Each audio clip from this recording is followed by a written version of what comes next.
Welcome to Kenton Teaches. Enjoy the video. In this video, I will explain how to connect Marshall Mid ANC Bluetooth headphones. First, locate the power button on your headphones, typically a small, round button on one of the ear cups. Press and hold this button for about 2 to 3 seconds until you see the LED indicator light up. This light confirms your headphones are powered on and ready for the next step in the pairing process.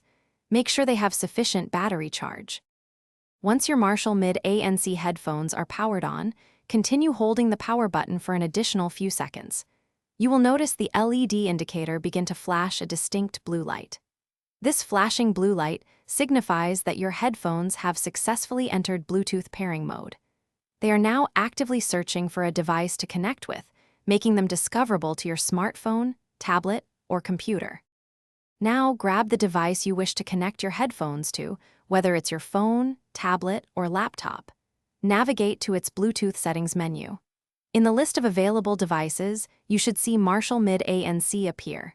Tap on this name to initiate the connection. Your device might ask for confirmation, so simply accept to complete the pairing process. You are almost ready to enjoy your audio. After successfully pairing, the LED indicator on your Marshall Mid ANC headphones will change from a flashing blue to a solid white light. This solid white light confirms that your headphones are now securely connected to your device. To ensure everything is working perfectly, simply play some audio from your connected device. You are now all set to enjoy your favorite music, podcasts, or calls wirelessly with excellent sound quality. Thanks for watching. Please subscribe if this video was helpful.